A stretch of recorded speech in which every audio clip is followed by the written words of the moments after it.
Hey all, Ron here from Military Images Magazine with a new episode of Life on the Civil War Research Trail.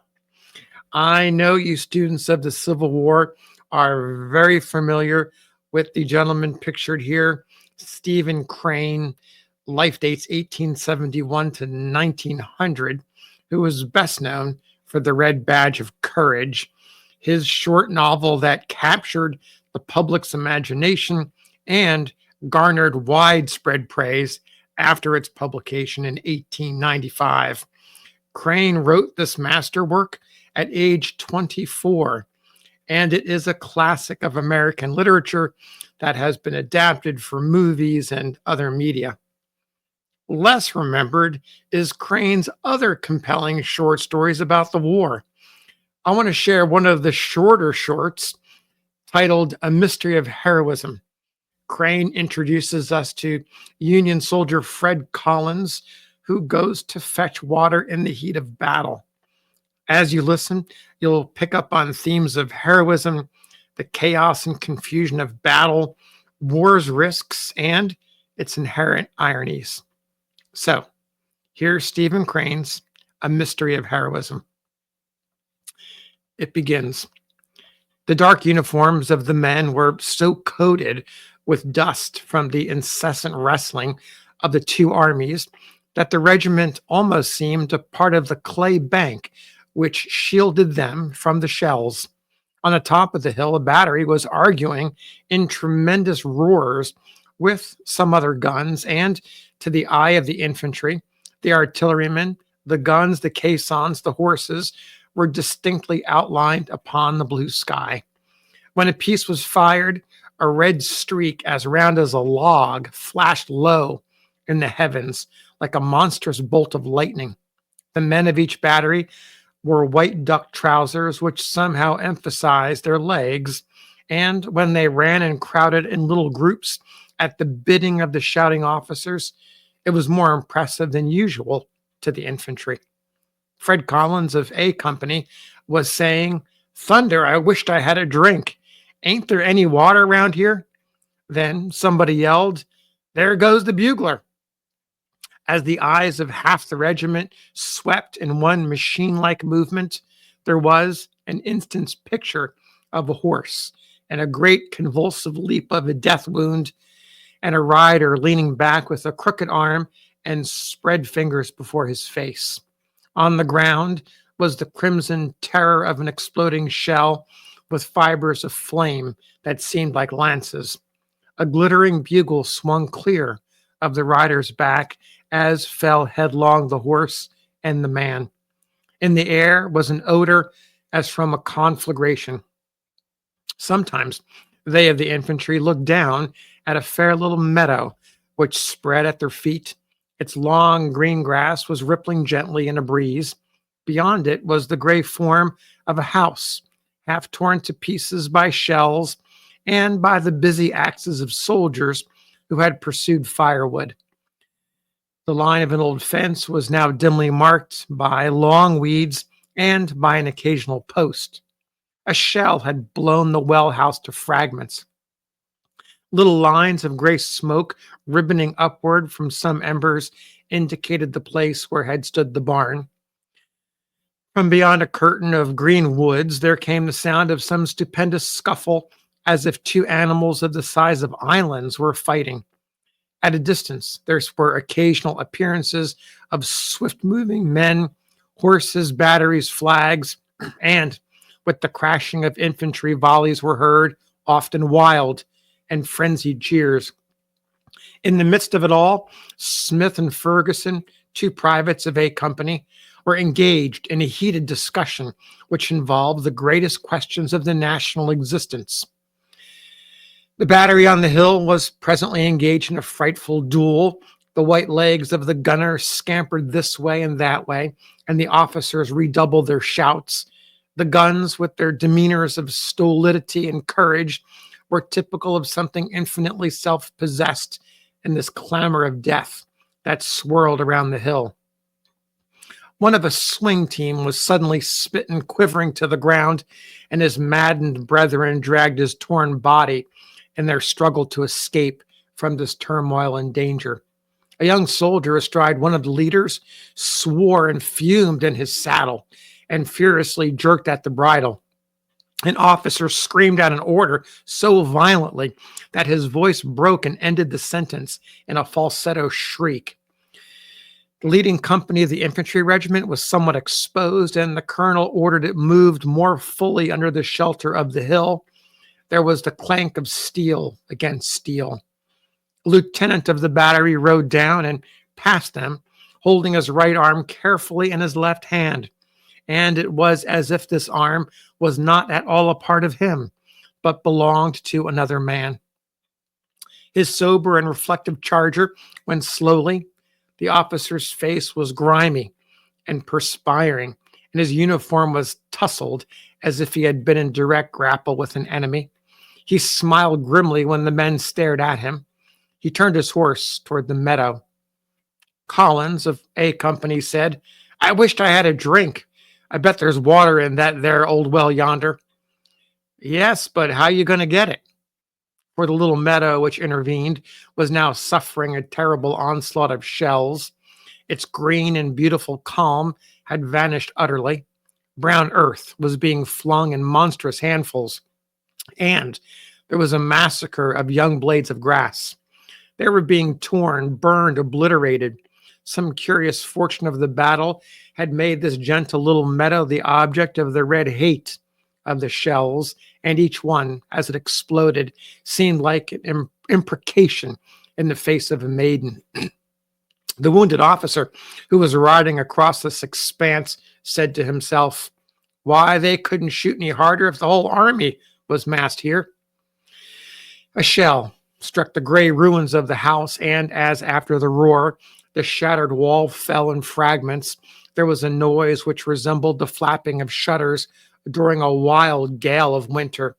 Indeed, the infantry paused in the shelter of the bank, appeared as men standing upon a shore, contemplating a madness of the sea.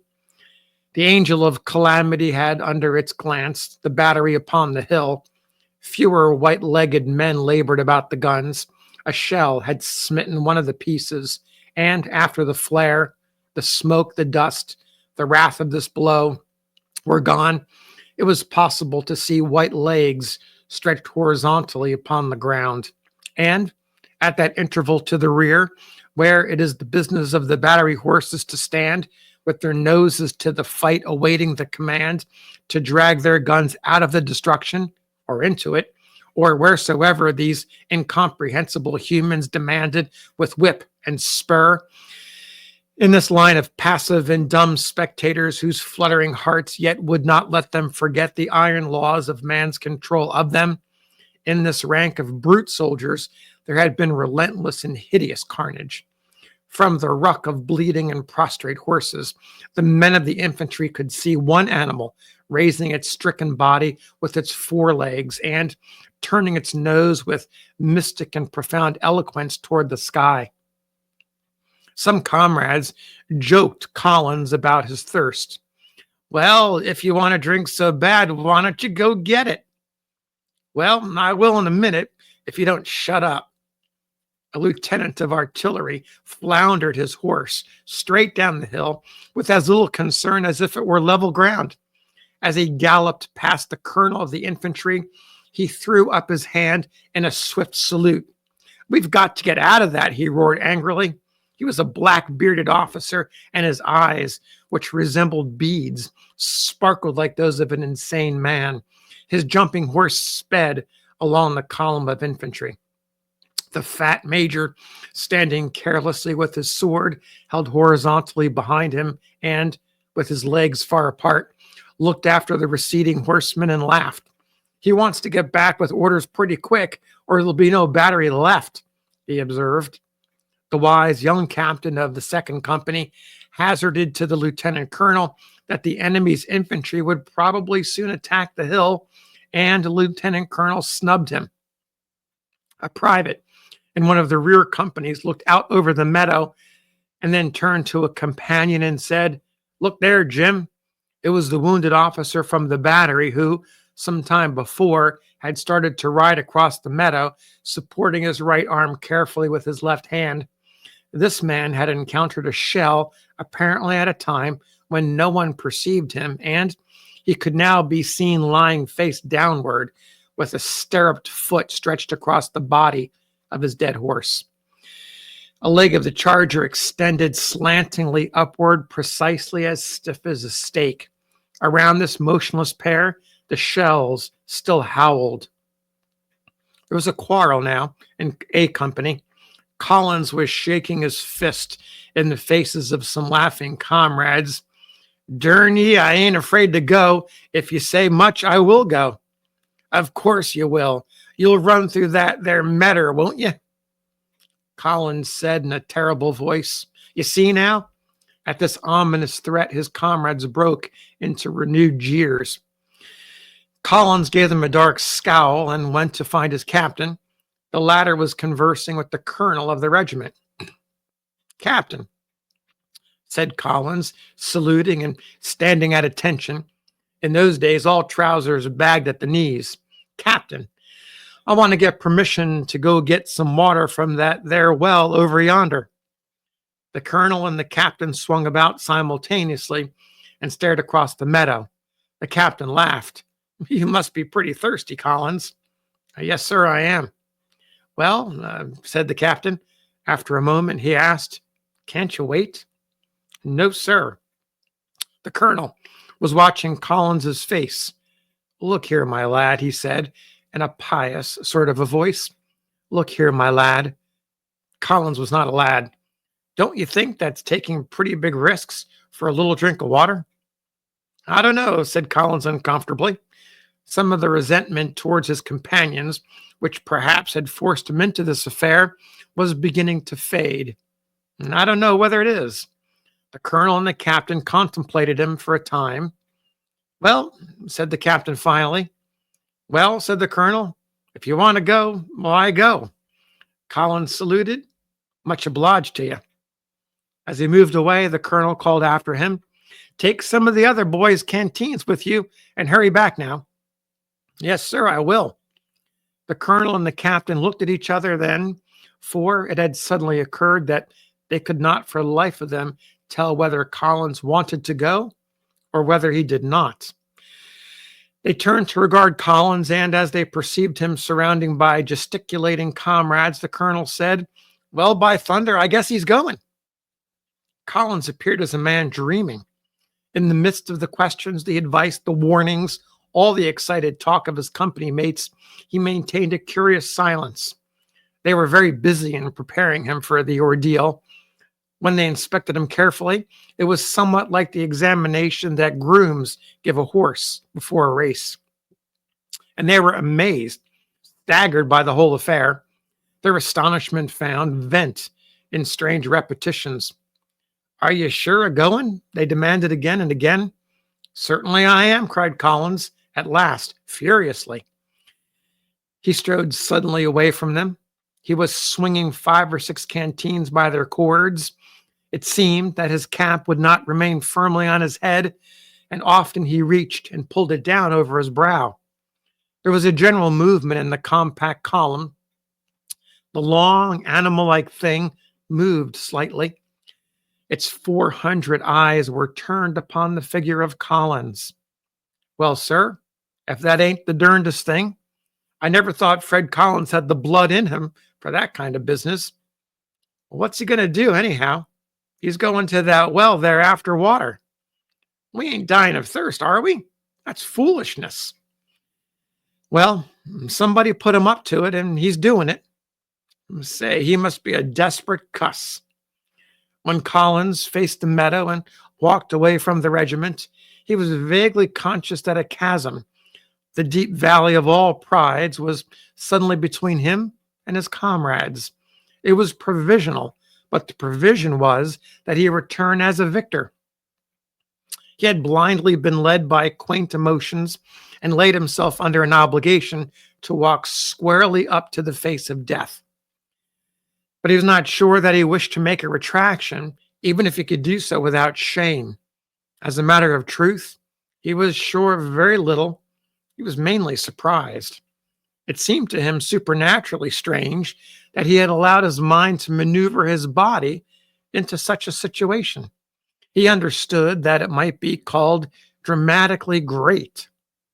However, he had no full appreciation of anything, excepting that he was actually conscious of being dazed. He could feel his dulled mind groping after the form and color of this incident. He wondered why he did not feel some keen agony of fear cutting his sense like a knife. He wondered at this because human expression had said loudly for centuries that men should feel afraid of certain things, and that all men who did not feel this fear were phenomena, heroes. He was then a hero. He suffered that disappointment which we all would have if we discovered that we were ourselves capable of these deeds which we most admire in history and legend. This then was a hero. After all, heroes were not much. No, it could not be true. He was not a hero. Heroes had no shames in their lives, and as for him, he remembered borrowing $15 from a friend and promising to pay it back the next day, and then avoiding that friend for 10 months. When at home, his mother had aroused him for the early labor of his life on the farm. It had often been his fashion to be irritable, childish, diabolical, and his mother had died since he had come to the war. He saw that in this matter of the well, the canteens, the shells, he was an intruder in the land of fine deeds.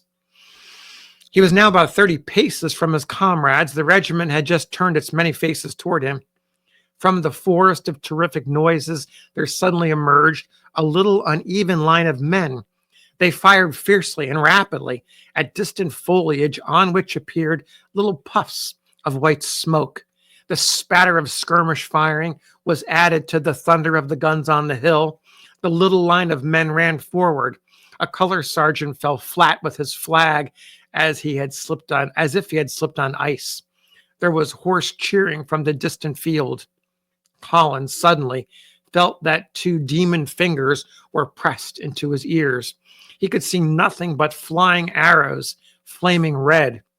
He lurched from the shock of this explosion, but he made a mad rush for the house, which he viewed as a man submerged to the neck in a boiling surf might view the shore.